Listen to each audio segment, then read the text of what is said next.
Satnam Ji, I'd like to introduce you to a very special herbalist, teacher, and mentor. Rosita has been teaching many women and men a lot of different things. She's very well-rounded, she's a very powerful healer, and she is this amazing, amazing, compassionate woman. She travels all over the world. Her work is in many books. They're all very educational books. Even the 2 novels that she wrote are very educational. And we are actually at a training here in her home in Belize, in San Ignacio. So we're very honored and very excited to share a bit of her with you, and hope you enjoy it. One of the most important things that I learned from Don Eligio Panti and Hortense Robinson, from both of them, I think that I learned the value of pure, unconditional service. The traditional healers have a special quality about them. There are various aspects to it. One is that they are all about service. They are so, they have spiritual generosity, willingness to share, and it's meaningful to them because they know that they're helping the world, helping people to heal in various ways. They are also very funny. Both Hortense and Don Eligio were hilarious people, so they don't take life or themselves too seriously, which always made for a great buoyant relationship. They're very spiritual, both of them, and all the traditional healers that I ever met are spiritual people, although they may not be religious. They have a wealth of spiritual guides that are working with them all the time, and they also are very sincere about what it is you have to do with and for your spirit guides to keep a healthy relationship on both sides. So I think I learned all of that. And then, of course, from Don Eligio, I learned the Maya Abdominal Therapy, and that has changed my life as well as it has many other people. And because we are able to help so many women with their uterine problems down there, it's made a big difference, and it changed my life in the sense that I have been teaching that for the last 35 years. Miss Hortense was a herbal midwife, so she had aspects of the therapy that Don Eligio didn't because he was not a midwife. So it was a great joining of a shaman and a midwife. And because I spent years, 13 years with Don Eligio, 9 years with Miss Hortense, I was able to combine their 2 therapies, their theories, the personalities that shine right through the work. So those were the most important. We've done a lot of things since 1992.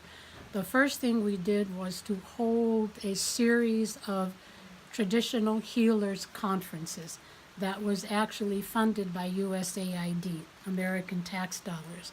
And in that program, we sent out messages through newspaper, radio, television, inviting traditional healers from all over the country to come to Belize City for a 3-day conference.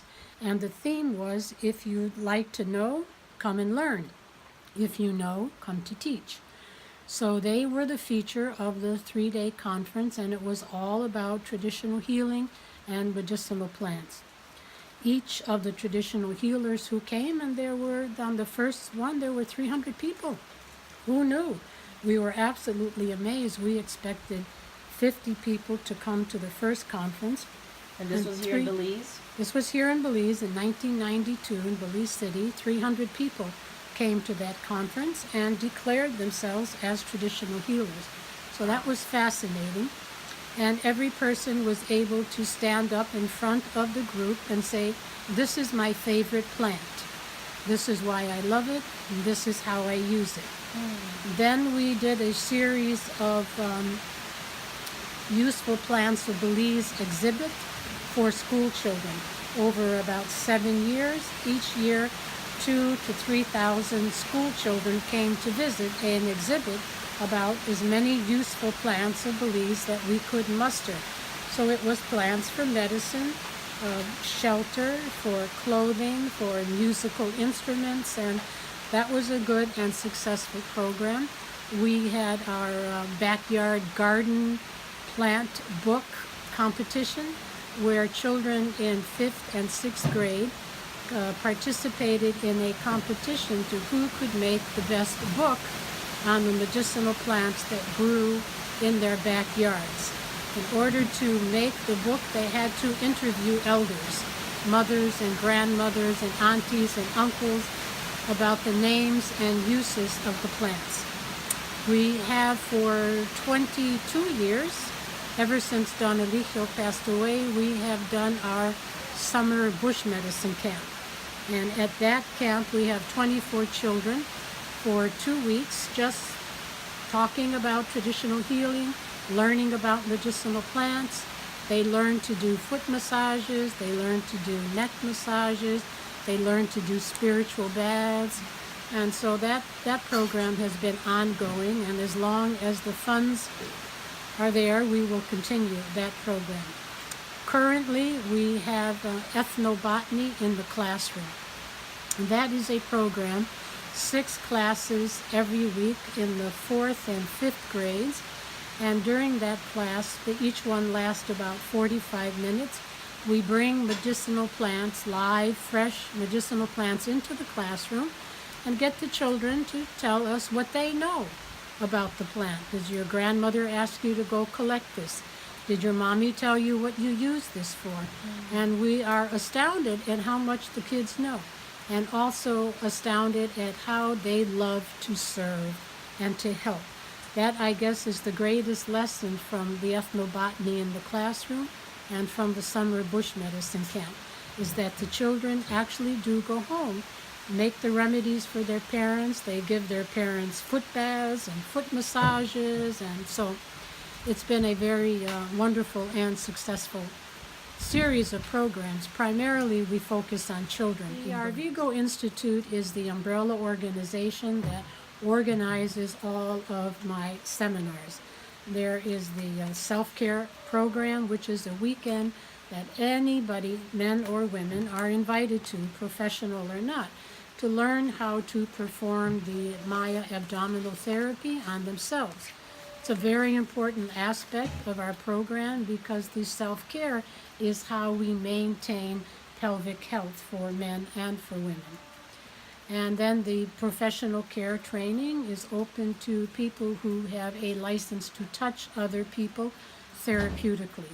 And there people learn the techniques that I learned from Don Eligio to lift the uterus, to strengthen the ligaments, to keep it in proper position, and also to aid digestion, to eliminate the painful aspects about digestion, constipation, IBS, all of those issues in the abdomen.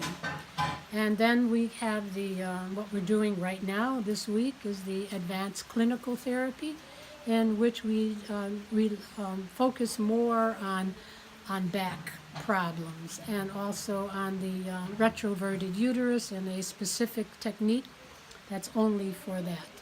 And then we have spiritual healing, which focuses on what I learned from Don Eligio on how to treat what most of the world considers emotional disorders, the Maya people see as spiritual ailments. For instance, PTSD is called susto. And susto is treated with prayer, burning of incense, and spiritual baths. There are probably a dozen different types of spiritual ailments that the Maya recognize and treat with that prayer, copal incense, and the herbal baths. Then there's advanced spiritual healing, and we're also doing a workshop on rainforest remedies, which are most of the plants that are included in our 22 tinctures of rainforest remedy. And I hope that we will continue to develop new programs as the need arises, and right now we are in 22 countries. A lot of our documentation is now not only in English, but Spanish, French, Italian, and German. So That's we are phenomenal. now a global organization. The last country, Slovenia, Australia. Most of our practitioners are in England and Israel.